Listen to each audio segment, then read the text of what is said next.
How to have a mind like a steel trap to supersize and grow your business.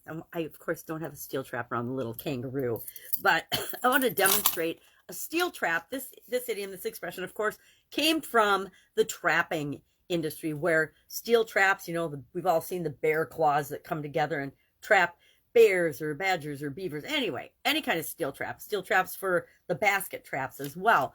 And they're quick, they're accurate, they're efficient, and that's how we want our mind to be when we're growing and building and supersizing our business. Now, here's the thing I've learned about having a mind like a steel trap.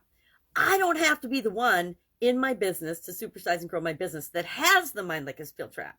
I just have to find and attract the people that are sharp and quick and agile and efficient and effective to join my team, be a part of my team, and together we work to create the business that we want, the supersized business that we want.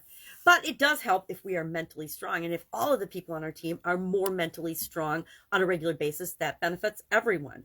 Now, this idiom, this expression has been used since 1916. There are variations of it since the late 1800s, or middle to late 1800s.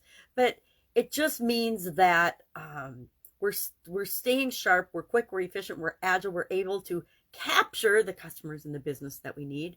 All kinds of ways of looking at it. But I want to talk about and share a few ways of becoming mentally strong so that we can become more mentally strong, because it's something we need to do a little bit of every day in order to stay sharp, as well as how do we attract team members and strategic partners and coaches and mentors and masterminds or organizations that we belong to that will help keep us sharp, keep us up to speed on our industry, other industries, and how we can go about building and growing and supersizing our business.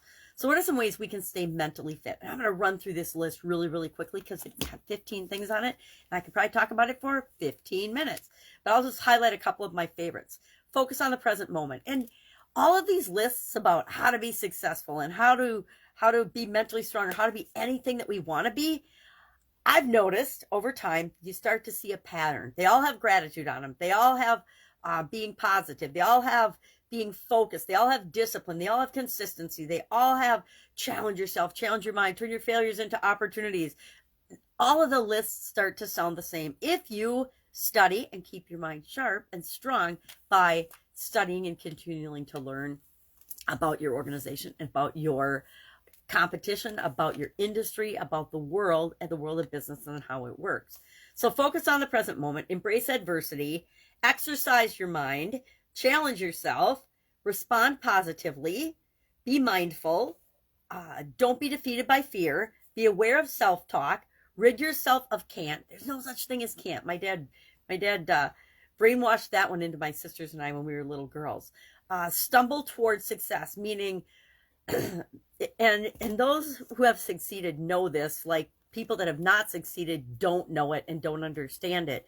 The more successful we are, the more failures we've actually racked up before the appearance of our success shows up. People will always tell you when you're super successful, or you're more successful than they are, that you got lucky. And I just find it fascinating that the harder I work, the luckier I get. And every other successful person will tell you that as well. So no such thing as can't. Stumble towards success. Pile your failures up and go from failure to failure with no loss of enthusiasm, because you know it's leading you closer to the success that you are going to find eventually. Find solutions. Be solution focused instead of problem focused. Be grateful. Gratitude shows up on every list of everything to get what we want.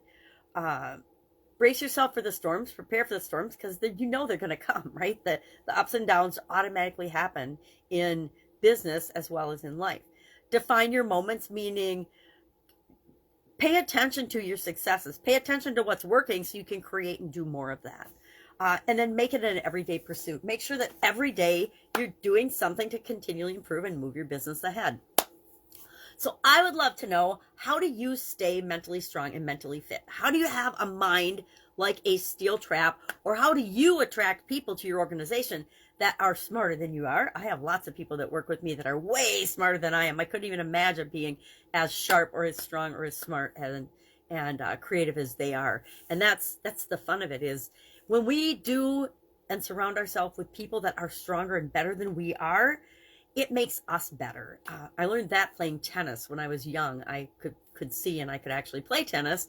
And I learned that I loved playing against people that were better than me. And unfortunately, my younger sister was always a much stronger, better tennis player than me. So she was my doubles partner, but she also would be someone that I practiced against in singles because she was better than me. And by playing her, it made me better. And that's how we need to look at the whole team building and strategic partnering in order to build and grow and supersize our business. Surround ourselves with people that challenge us to be better, because we always can be better than we are right now.